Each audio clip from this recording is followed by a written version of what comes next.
HSC 2026 batch কি অবস্থা সবার? তোমাদের আজকের ক্লাস মনোবিজ্ঞান দ্বিতীয় পত্র ওয়ান শট এমসিকিউ সবগুলো অধ্যায় একসাথে আমরা শুরু করছি। এমসিকিউ টপিক হিসেবে রয়েছে প্রথম অধ্যায় বুদ্ধি, দ্বিতীয় অধ্যায় ব্যক্তিত্ব, পঞ্চম অধ্যায় মানসিক চাপ এবং চাপ মোকাবিলা, ষষ্ঠ অধ্যায় মূল্যবোধ এবং সপ্তম অধ্যায় মনোবিজ্ঞানে গবেষণার পদ্ধতিসমূহ। আমরা শুরু করছি। এ পর্যায়ে আমরা শুরু করছি প্রথম অধ্যায় বুদ্ধি। যাদের বুদ্ধাঙ্ক 36 থেকে 50-এর মধ্যে তারা কোন ধরনের বুদ্ধি প্রতিবন্ধী? তারা কি মধ্যম বুদ্ধি প্রতিবন্ধী। মনে রাখা যেতে পারে যে 50 থেকে 69 যাদের বুদ্ধাঙ্ক তারা হচ্ছে কি যে মৃদু বুদ্ধি প্রতিবন্ধী। 36 থেকে 50 যাদের বুদ্ধাঙ্ক তারা হচ্ছে কি মধ্যম বুদ্ধি প্রতিবন্ধী। 20 থেকে 35 যাদের বুদ্ধাঙ্ক তারা হচ্ছে কি গুরুতর বুদ্ধি প্রতিবন্ধী এবং 20-এর নিচে যাদের বুদ্ধাঙ্ক তারা হচ্ছে কি চরম বুদ্ধি প্রতিবন্ধী। ওয়েসলার বুদ্ধি অভিক্ষায় কয়টি কর্ম সম্পাদনমূলক উপ অভিক্ষা রয়েছে? কয়টি? 5টি। ওয়েসলার বুদ্ধি অভিক্ষায় 5টি সাব টেস্ট রয়েছে: ব্লক ডিজাইন, ছবি সাজানো, চিত্র পূরণ, বস্তু সংযোজন ও কি ডিজিটাল সিম্বল। সর্বপ্রথম বুদ্ধি অভিক্ষা কখন প্রণীত হয়? কখন? এটা হবে হচ্ছে কি যে 1905 সালে প্রণীত হয়। ফ্রান্সের রাজধানী প্যারিসের পিছিয়ে পড়া শিশুদের বুদ্ধি পরিমাপের জন্য 1905 সালে মনোবিজ্ঞানী আলফ্রেড বিনে ও তার সহযোগীরা যৌথভাবে এই বুদ্ধি অভিক্ষাটি তৈরি করেন। থার্স্টন বুদ্ধির ক্ষেত্রে কয়টি প্রাথমিক ক্ষমতার কথা বলেছেন? কয়টি? এটা হবে হচ্ছে কি 7টি প্রাথমিক ক্ষমতার কথা বলেছেন। থার্স্টন তার প্রাইমারি মেন্টাল অ্যাবিলিটিস তত্ত্বে 7টি মৌলিক মানসিক ক্ষমতার কথা বলেছেন। কোন মনোবিজ্ঞানী বুদ্ধিকে উদ্দেশ্যপূর্ণভাবে কাজ করা যায়, যুক্তিপূর্ণভাবে চিন্তা করা যায় এবং পরিবেশের সাথে উপযুক্তভাবে মোকাবেলা করা যায় হিসেবে বিবেচনা করেছেন? কোন মনোবিজ্ঞানী? সেটা হবে হচ্ছে কি যে ডেভিড ওয়েসলার। বুদ্ধি কিন্তু কোনো একক উপাদান নয়, এটি পরিবেশের সাথে খাপ খাইয়ে নেওয়া এবং উদ্দেশ্যপূর্ণ আচরণ করার কি একটি সার্বিক ক্ষমতা। ডেভিড ওয়েসলারের বুদ্ধির এই সংজ্ঞাটি কিন্তু কি খুবই বিখ্যাত। WAIS এর পূর্ণরূপ কি?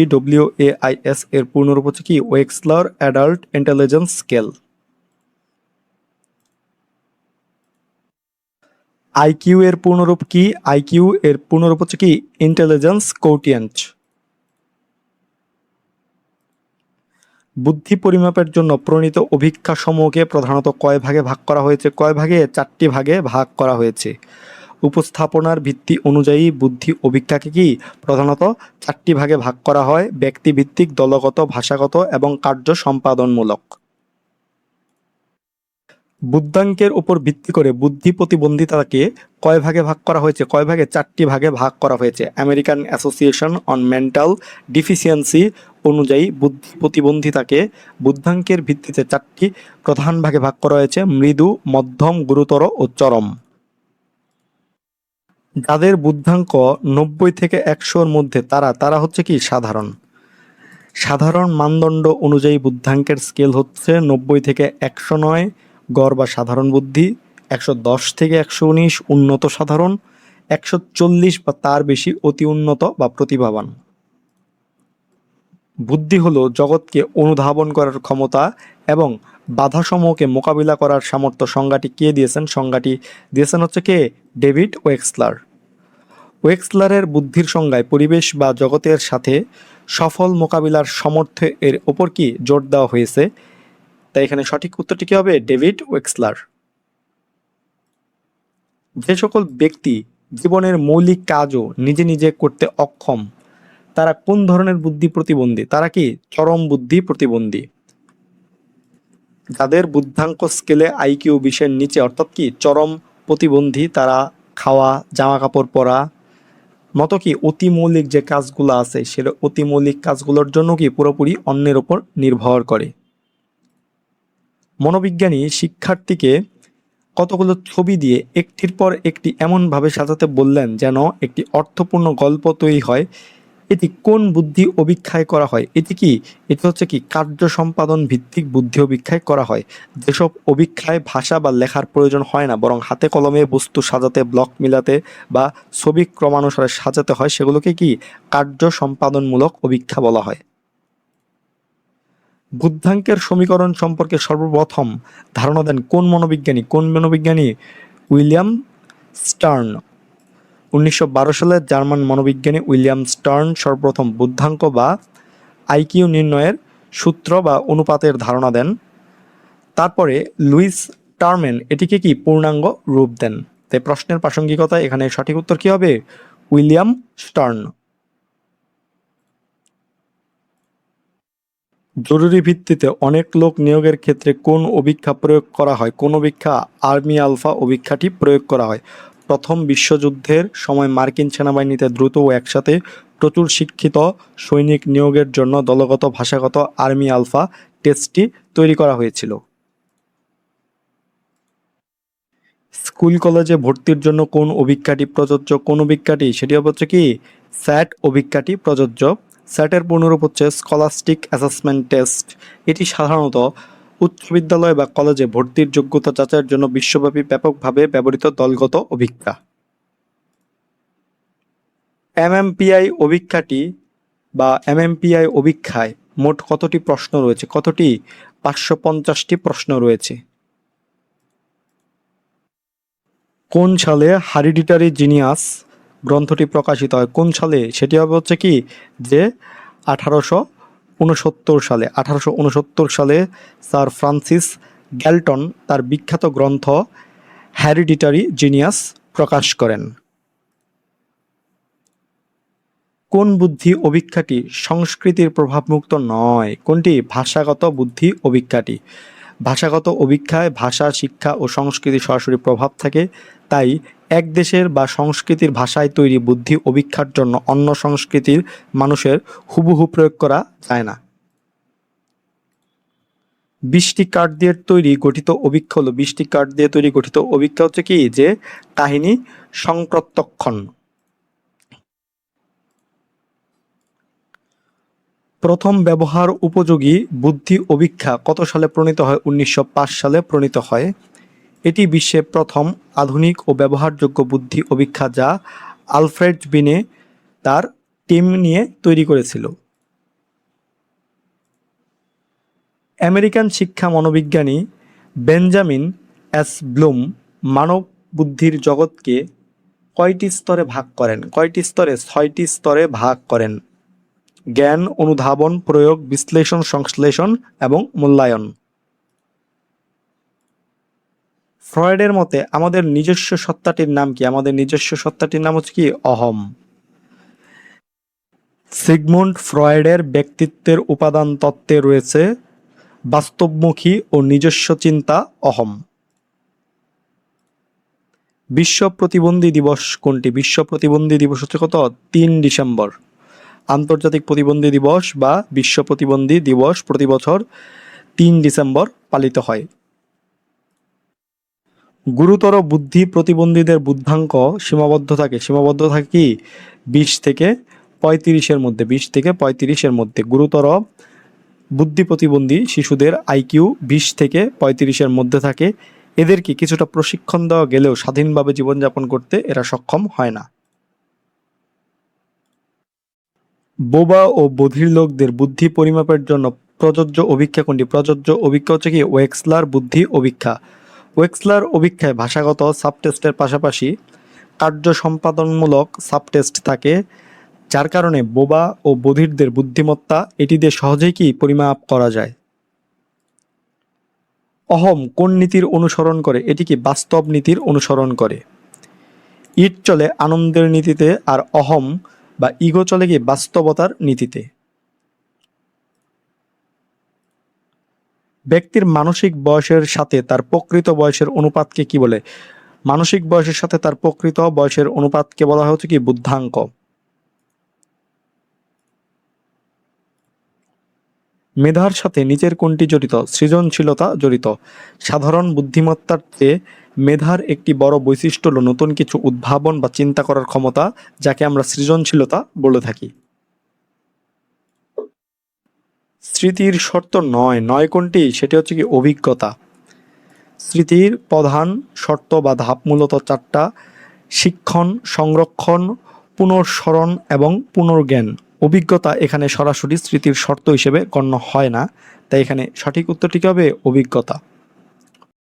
এ পর্যায়ে আমরা শুরু করছি দ্বিতীয় অধ্যায়, ব্যক্তিত্ব। ফ্রয়েডের মতে ব্যক্তিত্ব বিকাশের কয়টি স্তর রয়েছে? 5টি স্তর রয়েছে। সিগমন্ড ফ্রয়েড মনোসমীক্ষণ তত্ত্ব অনুযায়ী ব্যক্তিত্ব বিকাশের 5টি মনোলৈঙ্গিক স্তর উল্লেখ করেছেন। ক্রাচমারের মতবাদ অনুসারে কোন ব্যক্তিরা লম্বা, হালকা পাতলা ও মেদহীন হয়ে থাকে? কোন ব্যক্তিরা? সেটা হচ্ছে কি অ্যাস্থেনিক ব্যক্তিরা, অ্যাস্থেনিক ধরনের ব্যক্তিরা। জার্মান চিকিৎসাবিদ ক্রাচমার শারীরিক গঠন অনুযায়ী ব্যক্তিত্বকে 4 ভাগে ভাগ করেছেন। এর মধ্যে অ্যাস্থেনিক শ্রেণীর ব্যক্তিরা হয় লম্বা, রোগা ও পাতলা গায়ের গড়নের। ব্যক্তিত্বের মনস্তাত্ত্বিক প্রকারভেদ কে প্রদান করেন? কে প্রদান করেন? সেটা হচ্ছে কি কার্ল ইয়ুং। সুইস মনোবিজ্ঞানী কার্ল ইয়ুং মানুষের মনস্তাত্ত্বিক বা মানসিক প্রবণতা ও আচরণের উপর ভিত্তি করে ব্যক্তিত্বের মনস্তাত্ত্বিক প্রকারভেদ প্রদান করেন। একটা হচ্ছে অন্তর্মুখী এবং আরেকটা হচ্ছে কি বহির্মুখী, এক্সট্রোভার্ট, ইন্ট্রোভার্ট। মেটা আর্ক বলতে ক্যাটেল কি বুঝিয়েছেন? মেটা আর্ক বলতে ক্যাটেল বুঝিয়েছেন যে ব্যক্তির শিক্ষালব্ধ গুণাবলী। আরবি ক্যাটেল ব্যক্তিত্বের গতীয় সংলক্ষণকে 2 ভাগে ভাগ করেছেন, আর্ক ও মেটা আর্ক। আর্ক হলো জন্মগত বা জৈবিক প্রেরণা, যেমন ক্ষুধা, আর মেটা আর্ক হচ্ছে সমাজ ও পরিবেশ থেকে অর্জিত শিক্ষালব্ধ গুণাবলী বা প্রেরণা, যেমন মনোভাব, রুচি, মূল্যবোধ। অলপোর্টের ব্যক্তিত্ব মতবাদ অনুসারে সংলক্ষণ কত প্রকার? সংলক্ষণ 3 প্রকার। এক হচ্ছে কি মৌলিক বা প্রধান সংলক্ষণ, 2 হচ্ছে কেন্দ্রীয় সংলক্ষণ এবং 3 হচ্ছে কি গৌণ সংলক্ষণ।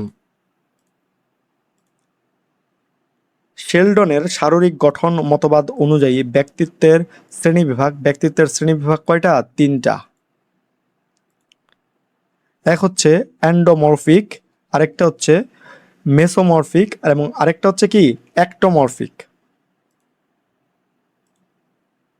পার্সোনা শব্দের অর্থ কি? পার্সোনা শব্দের অর্থ কি মুখোশ। ইংরেজি পার্সোনালিটি শব্দটির উৎপত্তি হয়েছে ল্যাটিন শব্দ পার্সোনা থেকে এবং যার অর্থ কি মুখোশ। সিগমন্ড ফ্রয়েড এর মতে মানব মনের তৃতীয় স্তর কোনটি? তৃতীয় স্তর হচ্ছে কি যে অচেতন স্তর। সিগমন্ড ফ্রয়েডের ভৌগোলিক বা গাঠনিক দৃষ্টিভঙ্গি অনুযায়ী মানব মনের 3টি স্তর রয়েছে: চেতনা স্তর, অবচেতন বা প্রাক-চেতন স্তর এবং আরেকটা হচ্ছে কি অচেতন স্তর, যেটিকে কি তৃতীয় স্তর বলা হচ্ছে। রফিক ছোটখাটো, গোলগাল, সে সহিষ্ণু ও সামাজিক। রফিক কোন ধরনের ব্যক্তিত্বের অধিকারী? সে কি? সে হচ্ছে অ্যান্ডোমরফিক ব্যক্তিত্বের অধিকারী।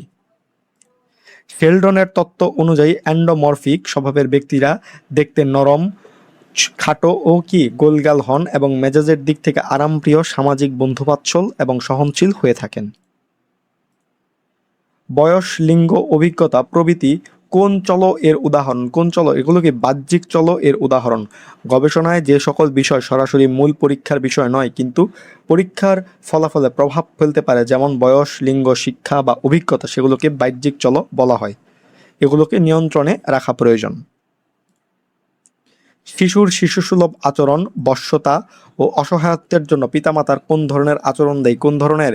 সেটা হচ্ছে অতি সংরক্ষণ আচরণটা দায়ী। পিতামাতা যখন সন্তানকে অতি সংরক্ষণ করেন বা প্রয়োজনের চেয়ে বেশি আগলে রাখেন, তখন শিশুর মধ্যে আত্মনির্ভরশীলতা গড়ে ওঠে না, ফলে তারা বড় হলেও শিশুসুলভ আচরণ, বশ্যতা, অসহায়ত্ব ইত্যাদি প্রকাশ করে। শেলডনের মতবাদ অনুযায়ী কোন শ্রেণীর লোকেরা খেলাধুলা পছন্দ করে এবং অন্যের ওপর কর্তৃত্ব প্রতিষ্ঠা করতে চায়? কোন শ্রেণীর? সেটা হচ্ছে কি যে মেসোমরফিক লোকেরা, মেসোমরফিক ধরনের লোকেরা। শেলডনের মতে মেসোমরফিক দেহের অধিকারী ব্যক্তিরা শক্ত সমর্থ ও পেশিবহুল হন।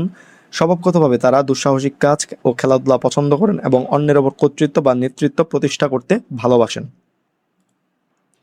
মেদবহুল, গোলগাল ও খাটো ব্যক্তিগণ নিচের কোন শ্রেণীর? কোন শ্রেণীর? তারা হচ্ছে কি পিকনিক শ্রেণীর। ক্রাচমারের শ্রেণীবিন্যাস অনুযায়ী পিকনিক টাইপের মানুষজন শারীরিক গঠনে খাটো, মেদবহুল ও গোলগাল হন। তো এখানে উত্তরটি কি হবে? পিকনিক। যৌতুকের টাকা দিতে ব্যর্থ হওয়ায় কন্যাকে সৎপাত্রস্থ করতে না পারার ব্যর্থতার কারণে পিতামাতা মনোকষ্টে আছেন। এটি হতাশার কোন উৎস? এটি হতাশার কি সামাজিক বাধা এর উৎস। হতাশা বা ভগ্নদশার বিভিন্ন উৎসের মধ্যে সামাজিক বাধা অন্যতম। সমাজে প্রচলিত যৌতুক প্রথা, নিয়ম কানুন বা অর্থনৈতিক বৈষম্যের যখন কি ব্যক্তির লক্ষ্য অর্জনে কি বাধা সৃষ্টি করে, তখন তাকে সামাজিক বাধার কারণে সৃষ্ট হতাশা। ব্যক্তিত্বের বিকাশ ও গঠন সম্বন্ধে কারা শিক্ষণ তত্ত্ব দিয়েছেন? কারা? সেটি হচ্ছে কি ডলার্ড ও মিলার। ব্যক্তিত্ব বিকাশের ক্ষেত্রে জন ডলার্ড এবং কি নীল মিলার মনস্তাত্ত্বিক উদ্দীপনা ও শিক্ষণের প্রক্রিয়ার সংমিশ্রণে শিক্ষণ তত্ত্ব প্রদান করেন। ব্যক্তিত্ব পরিমাপের ক্ষেত্রে অতি সহজ ও সুবিধাজনক অভিক্ষার নাম কি? সুবিধাজনক অভিক্ষার নাম হচ্ছে কি যে পেপার পেন্সিল অভিক্ষা। পেপার পেন্সিল অভিক্ষা হলো ব্যক্তিত্ব পরিমাপের সবচেয়ে সহজ ও দ্রুততম পদ্ধতি। এখানে পরীক্ষার্থীকে প্রশ্নপত্র ও উত্তরপত্র দিয়ে সহজে এক বা একাধিক ব্যক্তির ব্যক্তিত্ব পরিমাপ করা যায়। আলফা অভিক্ষায় কয়টি উপ অভিক্ষা রয়েছে? 8টি উপ অভিক্ষা রয়েছে। প্রথম বিশ্বযুদ্ধের সময় শিক্ষিত সৈনিকদের বুদ্ধি ও ব্যক্তিত্ব পরিমাপের জন্য আর্মি আলফা টেস্ট তৈরি করা হয়। এই অভিক্ষাটিতে মোট 8টি উপ অভিক্ষা যুক্ত ছিল। সাক্ষাৎকার গ্রহণকারী সাক্ষাৎকার প্রদানকারী সাদিককে বিভিন্ন ধরনের প্রশ্ন করে ব্যতিব্যস্ত রাখেন। এটি কোন ধরনের সাক্ষাৎকার? এটিকে হচ্ছে কি ক্লান্তিমূলক সাক্ষাৎকার। পরীক্ষার্থীকে ক্রমাগত জটিল প্রশ্নমানে জর্জরিত করে তার সহ্য ক্ষমতা, মেজাজ ও ক্লান্তি পরিমাপ করার জন্য যে বিশেষ সাক্ষাৎকার নেওয়া হয় তাকে ক্লান্তিমূলক সাক্ষাৎকার বলা হয়। পার্সোনালিটি শব্দটি কোন শব্দ থেকে এসেছে? এটি এসেছে কি পার্সোনা শব্দ থেকে। ইংরেজি পার্সোনালিটি শব্দটির উদ্ভব হয়েছে লাতিন শব্দ পার্সোনা থেকে, যার মূল আক্ষরিক অর্থ হচ্ছে কি মুখোশ। অন্তর্মুখী ব্যক্তিত্বের অধিকারীকে? অন্তর্মুখী ব্যক্তিত্বের অধিকারী হচ্ছে কি ঔপন্যাসিক। অন্তর্মুখী অর্থাৎ কি ইন্ট্রোভার্ট ব্যক্তিরা একাকী থাকতে, চিন্তা করতে ও নিজের ভাবনায় ডুবে থাকতে ভালোবাসেন, যেমন লেখক, কবি বা ঔপন্যাসিক। একজন ব্যক্তি আত্মকেন্দ্রিক এবং সামাজিক, এই ব্যক্তিটি কোন ধরনের ব্যক্তিত্বের অধিকারী? এটি কি উভয়মুখী ব্যক্তিত্বের অধিকারী। যে ব্যক্তির মধ্যে অন্তর্মুখী অর্থাৎ কি আত্মকেন্দ্রিক এবং বহির্মুখী অর্থাৎ সামাজিক দুই ধরনের গুণাবলীর মিশ্রণ ও ভারসাম্য দেখা যায়, তাদেরকে উভয়মুখী ব্যক্তিত্বের অধিকারী বলা হয়। গর্ডন অলপোর্টের মতবাদ কোন দৃষ্টিভঙ্গির? এটা কি কোন দৃষ্টিভঙ্গির? এটা হচ্ছে কি সংলক্ষণ দৃষ্টিভঙ্গির। গর্ডন অলপোর্টকে সংলক্ষণ তত্ত্বের জনক বলা হয়। তিনি বিশ্বাস করতেন মানুষের ব্যক্তিত্বের মূল ভিত্তি হলো নির্দিষ্ট কিছু ব্যক্তিত্ব সংলক্ষণ বা বৈশিষ্ট্যের সমষ্টি। কোনো ব্যক্তি অন্য কোনো ব্যক্তির বৈশিষ্ট্য বা গুণাবলীকে নিজের বৈশিষ্ট্য মনে করে, এর নাম কি? এর নাম হচ্ছে কি একাত্মীভবন।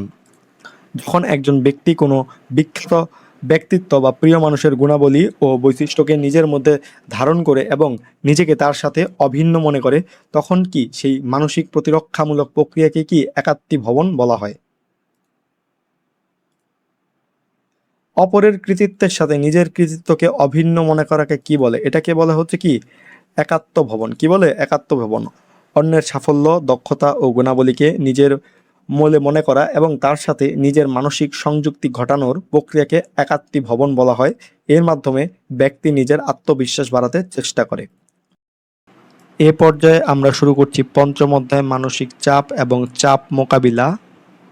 মূল্যবোধ গঠনের প্রধান মাধ্যম হলো মূল্যবোধ গঠনের প্রধান মাধ্যম কি? পরিবার। শিশুরা জন্মগ্রহণের পর প্রথম যে পরিবেশের সংস্পর্শে আসে তা হলো তার পরিবার। পরিবারের সদস্যদের আচরণ, নৈতিকতা ও সংস্কার দেখেই শিশুর মূল্যবোধের ভিত্তি গড়ে ওঠে। শিশুর সমাজীকরণের প্রথম ধাপ কোনটি? প্রথম ধাপ হচ্ছে কি পরিবার। সমাজীকরণ একটি আজীবন প্রক্রিয়া যার সূচনা হয় ঘর থেকে। শিশুর হাঁটাচলা, কথা বলা এবং সামাজিক নিয়মকানুন শেখার প্রথম পাঠশালা হলো কি তার পরিবার। স্বাধীনতা, ন্যায়নীতি, সততা কিসের উদাহরণ? এগুলো হচ্ছে কি মূল্যবোধের উদাহরণ। মূল্যবোধ হলো মানুষের ভিতরের আচরণগত মানদণ্ড যা ভালো মন্দ, ঠিক ভুল নির্ধারণ করতে সাহায্য করে। যুক্তি দেখানো মনোভাবের কোন ধরনের উপাদান? যুক্তি দেখানো হচ্ছে কি মনোভাবের ক্রিয়াগত উপাদান। মনোভাবের উপাদান সাধারণত তিনটি: জ্ঞানীয়, আচরণগত বা ক্রিয়াগত এবং কি অনুভূতিমূলক।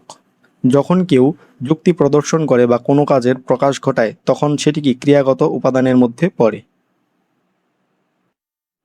মূল্যবোধ হলো জ্ঞানের সঙ্গে আন্তরিক দায়বদ্ধতা। উক্তিটি কার? উক্তিটি হচ্ছে রাকিচের। এটি প্রখ্যাত সমাজবিজ্ঞানী ও মনোবিজ্ঞানী মিল্টন রাকিচের একটি বিখ্যাত উক্তি। তিনি মূল্যবোধের সংজ্ঞায় জ্ঞান ও ব্যক্তিগত দায়ের সম্পর্কের ওপর জোর দিয়েছেন। এডওয়ার্ড স্প্রেঞ্জার এর মতে মূল্যবোধ কয় ধরনের? মূল্যবোধ কয় ধরনের? 6 ধরনের। প্রখ্যাত মনোবিজ্ঞানী এডওয়ার্ড স্প্রেঞ্জার তার গ্রন্থে মূল্যবোধকে 6টি ভাগে ভাগ করেছেন: 1 তাত্ত্বিক, 2 অর্থনৈতিক, 3 নান্দনিক, 4 সামাজিক, 5 রাজনৈতিক এবং 6 ধর্মীয়।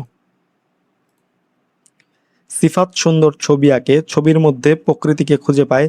সিফাত কোন মূল্যবোধ সম্পন্ন ব্যক্তি? সে কি? সে হচ্ছে সৌন্দর্যবোধ মূল্যবোধ সম্পন্ন একজন ব্যক্তি। আর্ট, শিল্পকলা, সঙ্গীত কিংবা প্রকৃতির সৌন্দর্য উপলব্ধি বা পছন্দ করা, এগুলি হচ্ছে কি সৌন্দর্যবোধ বা নান্দনিক মূল্যবোধ। জনাব আরিফ সাহেব খুব পরোপকারী, তিনি অন্যের উপকার করে আনন্দ অনুভব করেন। অন্যদিকে শরীফ সাহেব অন্যের উপকার করতে চান, তিনি মনে করেন রাষ্ট্রীয় উচ্চ পদে আরোহণ করা গেলে অধিক মানুষের উপকার করতে পারবেন। জনাব আরিফ সাহেবের মূল্যবোধ হলো, মূল্যবোধ কি? সামাজিক মূল্যবোধ। মানুষ ও সমাজের কল্যাণ সাধন করে অপরের সেবা করা এবং পরোপকারে মানসিক শান্তি পাওয়া সামাজিক মূল্যবোধের প্রধান বৈশিষ্ট্য। সত্যানুসন্ধানী, সৃজনশীল ও ব্যতিক্রমধর্মী মনোভাব কোন ধরনের মূল্যবোধের পরিচায়ক? এগুলো কি? এগুলো হচ্ছে তাত্ত্বিক মূল্যবোধের পরিচায়ক।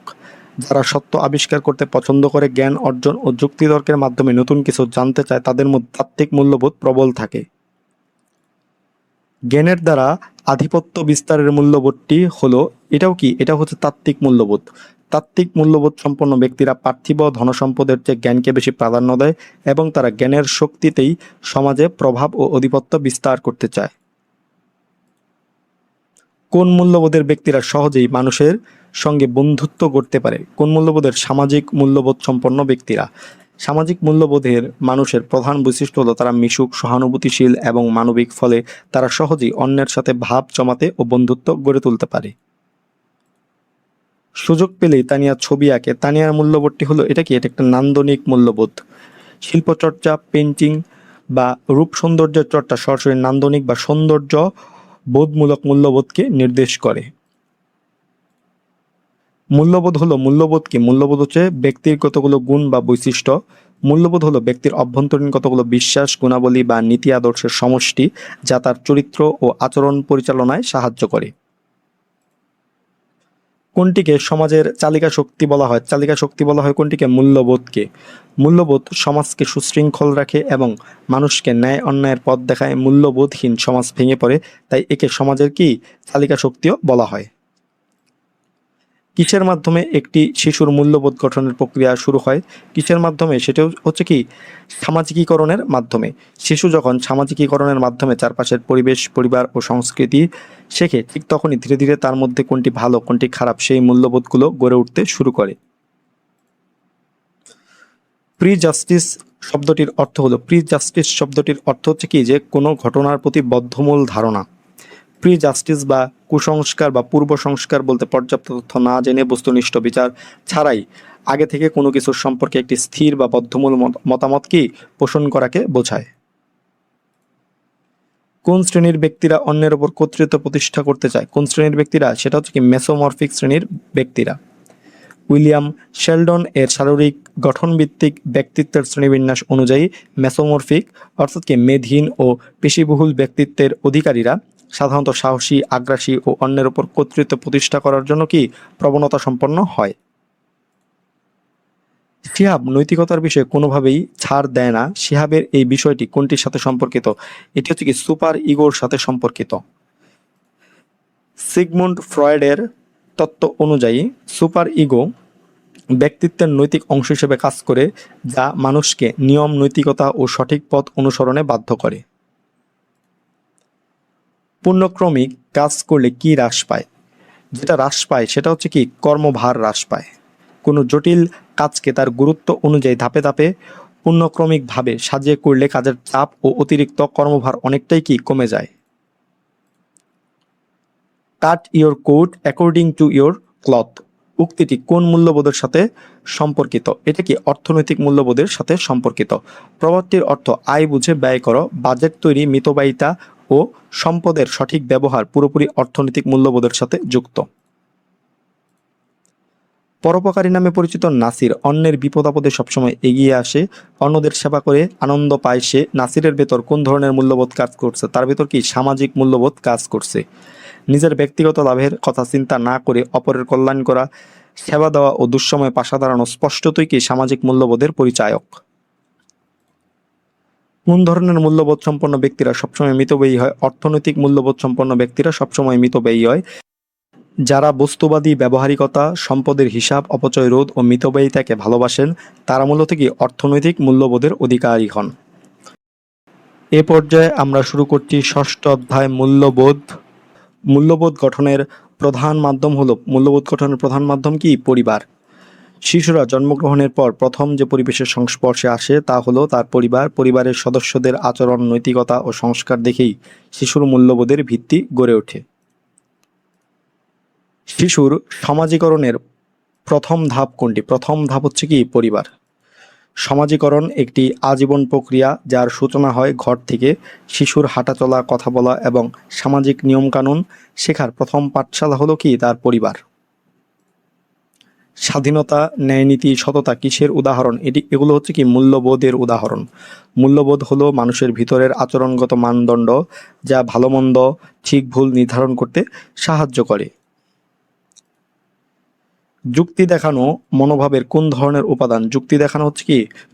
মনোভাবের ক্রিয়াগত উপাদান। মনোভাবের উপাদান সাধারণত তিনটি: জ্ঞানীয়, আচরণগত বা ক্রিয়াগত এবং কি? অনুভূতিমূলক। যখন কেউ যুক্তি প্রদর্শন করে বা কোনো কাজের প্রকাশ ঘটায় তখন সেটি কি? ক্রিয়াগত উপাদানের মধ্যে পড়ে। মূল্যবোধ হলো জ্ঞানের সঙ্গে আন্তরিক দায়বদ্ধতা। উক্তিটি কার? উক্তিটি হচ্ছে রাকিচের। এটি প্রখ্যাত সমাজবিজ্ঞানী ও মনোবিজ্ঞানী মিল্টন রাকিচের একটি বিখ্যাত উক্তি। তিনি মূল্যবোধের সংজ্ঞায় জ্ঞান ও ব্যক্তিগত দায়ের সম্পর্কের উপর জোর দিয়েছেন। এডওয়ার্ড স্প্রেঞ্জার এর মতে মূল্যবোধ কয় ধরনের? মূল্যবোধ কয় ধরনের? 6 ধরনের।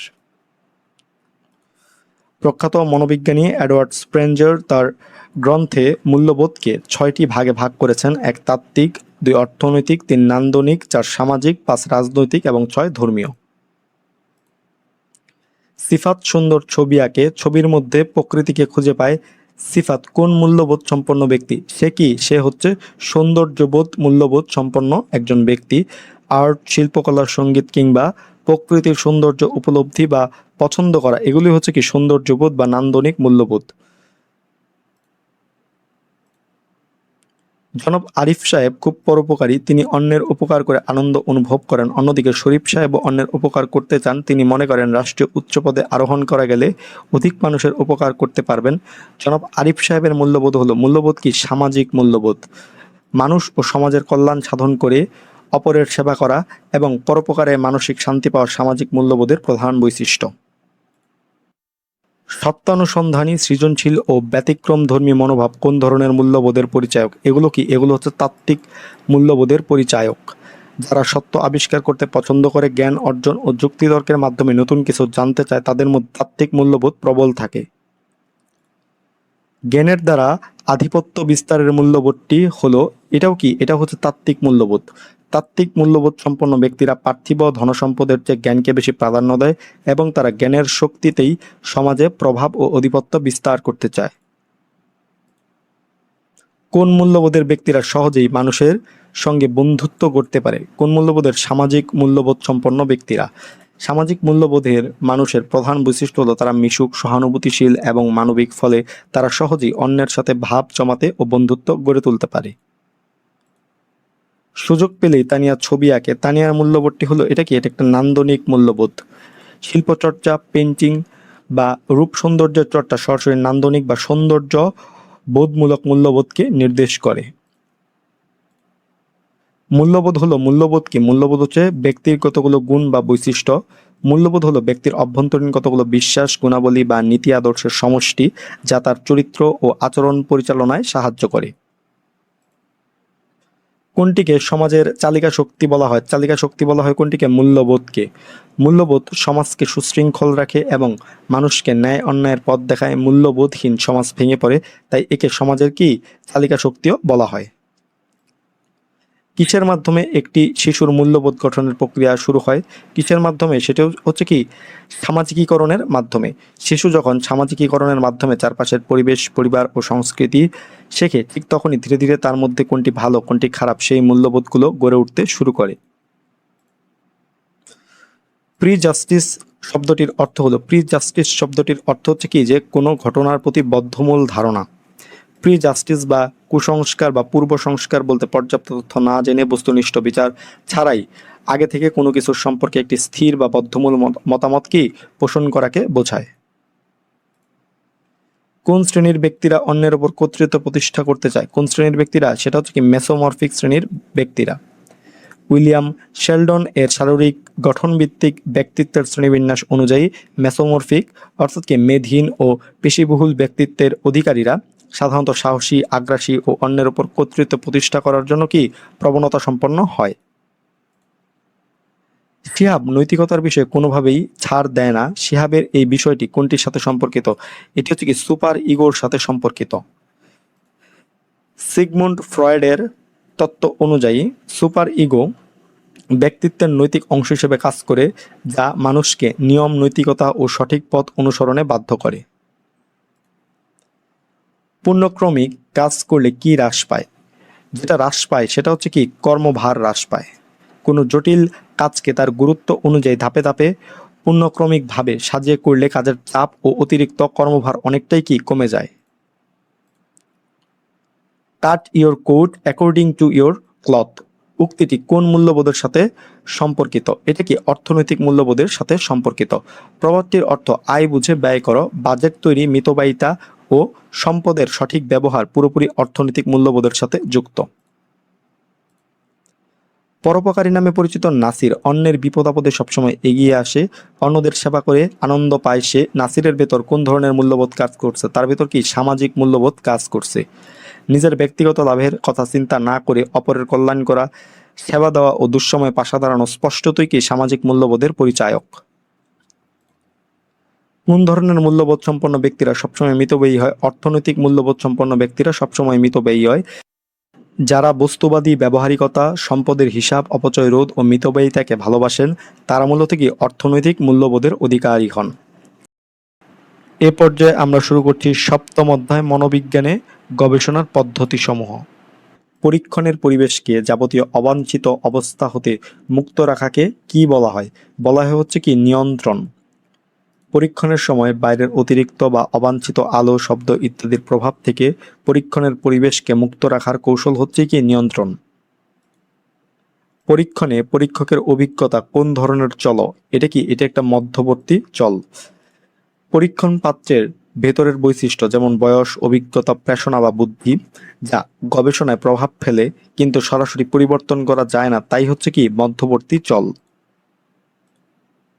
প্রেষণা কোন ধরনের চল? প্রেষণা হচ্ছে কি মধ্যবর্তী চল। প্রেষণা একটি অভ্যন্তরীণ অবস্থা যা উদ্দীপক অর্থাৎ কি অনির্ভরশীল চল ও প্রতিক্রিয়ার অর্থাৎ কি নির্ভরশীল চলের মাঝে অবস্থান করে আচরণকে প্রভাবিত করে। মনোবিজ্ঞানে ব্যবহৃত গবেষণা পদ্ধতি সমূহের মধ্যে কোনটি বৈজ্ঞানিক রীতিনীতি অধিকতর অনুসরণ করে? কোনটি? সেটি হচ্ছে কি পরীক্ষণ পদ্ধতি। পরীক্ষণ পদ্ধতিতে চলক সমূহকে সম্পূর্ণরূপে নিয়ন্ত্রণ করা যায় এবং ইচ্ছেমতো পুনরাবৃত্তি করা যায়, তাই এটি বিজ্ঞানের নিয়মগুলোর সবচেয়ে কঠোরভাবে কি মেনে চলে। অনির্ভরশীল চল প্রয়োগে সৃষ্ট প্রতিক্রিয়া হলো, অনির্ভরশীল চল প্রয়োগের ফলে সৃষ্ট প্রতিক্রিয়া হচ্ছে কি নির্ভরশীল চল। গবেষক স্বাধীন বা অনির্ভরশীল চল প্রয়োগ করার পরই পরীক্ষার্থী যে প্রতিক্রিয়া বা আচরণ দেখায় তাই হচ্ছে কি নির্ভরশীল চল। পরীক্ষণের প্রথম ধাপ কোনটি? পরীক্ষণের প্রথম ধাপ হচ্ছে কি যে সমস্যা শনাক্তকরণ। যে কোনো বৈজ্ঞানিক গবেষণা শুরু করার প্রথম কাজে হচ্ছে কি আমরা ঠিক কোন বিষয়টি সমাধান বা পরীক্ষা করতে চাই তা পরিষ্কারভাবে চিহ্নিত করা। সাক্ষাৎ গ্রহণকারী সাক্ষাৎ প্রদানকারী সাদিককে বিভিন্ন ধরনের প্রশ্ন করে ব্যতিব্যস্ত করে রাখেন, এটি কোন ধরনের সাক্ষাৎকার? এটি হচ্ছে কি চাপমূলক সাক্ষাৎকার। সাক্ষাৎকারদাতা মানসিক ধৈর্য পরীক্ষা করা বা তাকে মানসিকভাবে চাপে ফেলার জন্য যখন ঘন ঘন কঠিন প্রশ্ন করা হয় তখন থেকে কি চাপমূলক সাক্ষাৎকার বলা হয়। কোন পদ্ধতিতে জীবন বৃত্তান্ত সংগ্রহ করা হয়? কোন পদ্ধতিতে? সেটি হচ্ছে কি ঘটনা অনুধ্যান পদ্ধতিতে জীবন বৃত্তান্ত সংগ্রহ করা হয়। কোনো একজন ব্যক্তির অতীত ইতিহাস, ব্যক্তিত্ব ও জীবনের সামগ্রিক ঘটনা গভীর থেকে সংগ্রহ ও বিশ্লেষণ করার পদ্ধতি হচ্ছে কি ঘটনা অনুধ্যান বা কেস স্টাডি। চালক রাস্তা দিয়ে গাড়ি চালাতে গিয়ে লাল বাতি দেখে গাড়ি থামিয়ে দিল। এখানে গাড়ি থামানো কোন ধরনের চলের উদাহরণ? এটি হচ্ছে নির্ভরশীল চলের উদাহরণ। লাল বাতি দেখা অর্থাৎ কি অনির্ভরশীল চল বা উদ্দীপক, এর প্রভাবেই চালক গাড়ি থামানোর প্রক্রিয়াটি দেখিয়েছে, তাই গাড়ি থামানো এখানে কি নির্ভরশীল চল। বৈজ্ঞানিক পদ্ধতি বলতে কোন পদ্ধতিকে বোঝায়? কোন পদ্ধতিকে? পরীক্ষণ পদ্ধতিকে বোঝায়। বৈজ্ঞানিক অনুসন্ধানের প্রধান শর্তই হচ্ছে কি পূর্ণ নিয়ন্ত্রণ, পর্যবেক্ষণ ও যাচাই যোগ্যতা। এই বৈশিষ্ট্যগুলো সবচেয়ে বেশি পরীক্ষণ পদ্ধতিতে বিদ্যমান। কোনো একটি স্বেচ্ছাপ্রণোদিত প্রক্রিয়া বা কাজের বলবৃদ্ধির ফলে অর্জিত শিক্ষণ প্রক্রিয়ার নাম কি? প্রক্রিয়ার নাম হচ্ছে কি যে করণ শিক্ষণ। বি.এফ. স্কিনারের এই নীতি অনুযায়ী কোনো স্বেচ্ছাকৃত আচরণের পর যদি পুরস্কার বা বলবৃদ্ধি দেওয়া হয় তবে সেই কাজ শিখবার সম্ভাবনা বাড়ে। কোনো সমস্যা কল্পিত সমাধানের নাম কি? কোনো সমস্যার কল্পিত সমাধানের নাম হচ্ছে কি প্রকল্প। কোনো সমস্যার বৈজ্ঞানিক সমাধানের পূর্বে গবেষক যে আনুমানিক বা অনুমিত সিদ্ধান্ত অনুমান করে নেন তাকেই কি প্রকল্প বা হাইপোথিসিস বলা হয়। একটি পরীক্ষণে ৩০ জন মহিলা এবং ৪০ জন পুরুষ রয়েছে। আচরণের লিঙ্গভেদে তারতম্য না করার জন্য চল নিয়ন্ত্রণের কোন কৌশল ব্যবহার করা যায়? কোন কৌশল? সেটা হচ্ছে কি ভারসাম্য সৃষ্টির কৌশলটি ব্যবহার করা যায়। দুই দল বা গ্রুপের মধ্যে বৈশিষ্ট্যগুলোর যেমন ৩০ জন মহিলা ও ৪০ জন পুরুষ অনুপাত সমান বা সুষম রেখে নিয়ন্ত্রণ করার প্রক্রিয়া হলো হচ্ছে কি ভারসাম্য সৃষ্টি। সুইচ অফ করলে বাতি নিভে যায়, অন করলে কোন ধরনের চল? অন করলে কি এটি একটি অনির্ভরশীল চলক যা স্বাবলম্বী এবং যা গবেষক নিজের ইচ্ছা মতো অন অফ বা পরিবর্তন করতে পারেন, তাই হচ্ছে কি অনির্ভরশীল চলক। যা কিছু পরিবর্তনশীল তাকে কি বলবো? তাকে বলবো হচ্ছে কি চলক। গবেষণায় যার মান পরিবর্তন হয় বা ভিন্ন ভিন্ন অবস্থা ধারণ করতে পারে তাকেই কি চল বলা হয়। পরীক্ষণে গবেষক পরীক্ষণ পাত্রের ওপর কোন ধরনের চলের প্রভাব দেখতে চান? কোন ধরনের চলের প্রভাব? সেটা হচ্ছে কি অনির্ভরশীল চলের প্রভাব দেখতে চান। গবেষক মূল কারণ হিসেবে যে চলটিকে নিজে পরিবর্তন করেন এবং যার প্রভাব অন্য চলের উপর দেখতে চান সেটি হচ্ছে কি অনির্ভরশীল চল। লটারি পদ্ধতি চল নিয়ন্ত্রণের কোন কৌশলে ব্যবহৃত হয়? কোন কৌশলে? সেটি হচ্ছে কি যে দৈব চয়ন কৌশলে ব্যবহার করা হয়। লটারি পদ্ধতির মাধ্যমে সমান সুযোগ দিয়ে নমুনা নির্বাচন বা দল ভাগ করার কৌশলকেই কি দৈব চয়ন বলা হয়। বাহ্যিক চল নিয়ন্ত্রণের কৌশল কয়টি? বাহ্যিক চল নিয়ন্ত্রণের কৌশল হচ্ছে কয়টা? 5টা কৌশল। মনোবিজ্ঞানে বাহ্যিক চল নিয়ন্ত্রণের 5টি প্রধান কৌশল রয়েছে। ভালো প্রকল্পের বৈশিষ্ট্য কোনটি? ভালো প্রকল্পের বৈশিষ্ট্য হচ্ছে কি যে প্রকল্প সুনির্দিষ্ট হবে।